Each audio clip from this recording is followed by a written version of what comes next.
নমস্কার, আজকে তোমাদেরকে শীতের পাটিসাপটা করে দেখাবো নারকেল দিয়ে। আজকে নারকেলটা আমরা কুড়ে নিয়েছি। এখানে আমরা গ্যাস জ্বালিয়ে কড়াই বসিয়ে দেবো। আগে পুরটা রেডি করে নেব।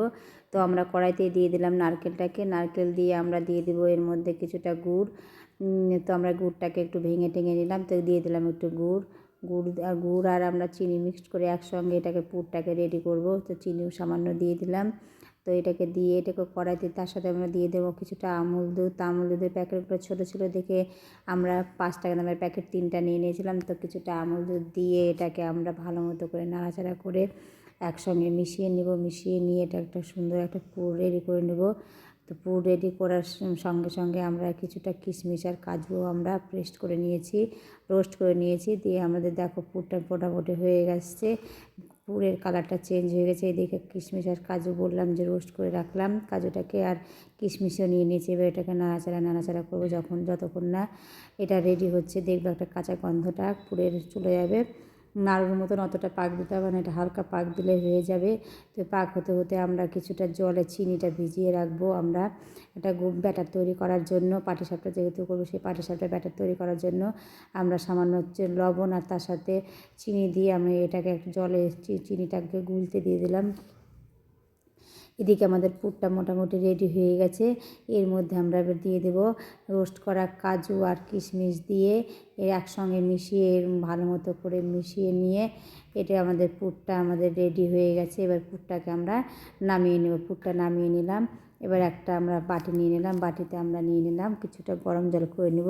তো গরম জল করে এখানে সুজি নিয়ে নিলাম। সুজিটা গরম জল দিয়ে করলে সুজিটা ফুলে যাবে, তাহলে যে গুটি গুটি দানা দানা ভাব ওটা থাকবে না। এবার গরম জল করে নিয়ে সুজির মধ্যে আমরা দিয়ে দেবো। দিয়ে এটাকে আমরা 5-7 মিনিট এটাকে ভিজিয়ে রেখে দেবো। ভিজিয়ে রেখে দিলে সুজিটা খুব সফট হয়ে যাবে এবং দানা দানা ভাবটা থাকবে না। দিয়ে আমরা এটাকে চামচ দিয়ে ভালো মতো করে ঘেটে 5 মিনিটের জন্য রেখে দিয়েছিলাম। রেখে দিয়ে এর মধ্যে আমরা দিয়ে দিলাম কিছুটা ময়দা এর সঙ্গে মেখে নিলাম ভালো মতো করে এটাকে চটকে মাখতে হবে। দিয়ে এর মধ্যে আমরা যে চিনিটাকে গুলিয়ে রেখেছিলাম সেই চিনিটা গোলাটা এর মধ্যে দিয়ে দেবো। দিয়ে আমরা এটাকে হাত দিয়ে চটকে ভালো মতো করে মেখে নেব।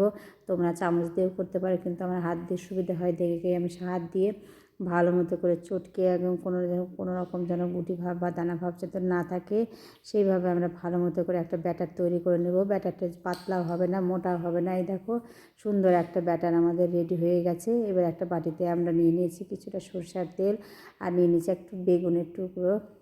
বেগুন দিয়ে আমরা লাগিয়ে আমরা কড়াইতে তেলটা আমরা ঘষে দেবো।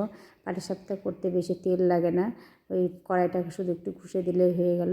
এবার আমাদের কড়াইতে দিয়ে দিলাম, তেলটা ঘষে দিলাম, দিয়ে আমাদের ব্যাটারটা 1 চামচ দিয়ে দিলাম। দিয়ে এবার কড়াইটাকে সাঁড়াশে দিয়ে ঘুরিয়ে একদম ডিমের অমলেটের মতন চারদিকে অমলেট বা গোলা রুটির মতন ঘুরিয়ে দিয়ে দেবো। দিয়ে এটাকে কিন্তু আঁচটাকে একটু কম করে করবো। আমরা আঁচটাকে কম করে করলে পিঠাটাও খেতে ভালো লাগে আর সিদ্ধটাও ভালো হয়, লেগে যায় না। সুন্দর করে আঁচ কমিয়ে করলাম। এবার এটা আমার উপর থেকে দিয়ে দিলাম করে রাখা পুরটাকে নারকেলের পুরটা আমরা দিয়ে দিলাম। দিয়ে এবার আমরা ছুঁড়নি দিয়ে আস্তে আস্তে সুন্দর করে ঘুরিয়ে এটা একদম রোল করে নেব। সুন্দর করে রোল করে নিলে আমাদের পাটিসাপটা রেডি হয়ে যাবে। তো তোমাদের যদি এরকম পাটিসাপটা খেতে ইচ্ছা করে তাহলে অবশ্যই এইভাবে বাড়িতে করে খেয়ে দেখবে। খেতে কিন্তু সত্যি দুর্দান্ত হয়। তো আমরা সুন্দরভাবে এইভাবে সুন্দরভাবে মুড়িয়ে নিলাম। দিয়ে হাত দিয়ে একটু সুন্দর করে ঠেসে দিলাম, তাহলে কি জিনিসটা লেগে থাকবে, ছুটবে না। দেখো সুন্দর করে চেপে দিয়ে দিলাম। দিয়ে আমাদের দেখো পেটে একটু হালকা ব্রাউন করে ভেজে তুলে নিলাম। ভেজে তুলে নিলে আমাদের কিন্তু পাটিসাপটা রেডি। এইভাবে কিন্তু আমরা সবগুলো পাটিসাপটা ভেজে নেব। এই দেখো আমাদের রেডি হয়ে গেল। এবার একটা প্লেটে নামিয়ে নিলাম। কড়াইতে যে বাদবাকি যে পুর আমরা করে রেখেছি আর গোলা করে রেখেছি, এরকম ঘষে হালকা করে কড়াইতে তেল ঘষে আমরা পাটিসাপটা রেডি করে নেব। তো আমাদের কিন্তু দেখো পাটিসাপটা মোটামুটি সম্পূর্ণ করা হয়ে গেল। আমার ভিডিওটা যদি তোমাদের ভালো লেগে থাকে তাহলে অবশ্যই কমেন্টে জানাবে আর অন্যদেরকে দেখার জন্য সুযোগ করে দিবে। ভিডিওটা ভালো লাগলে অবশ্যই জানাবে।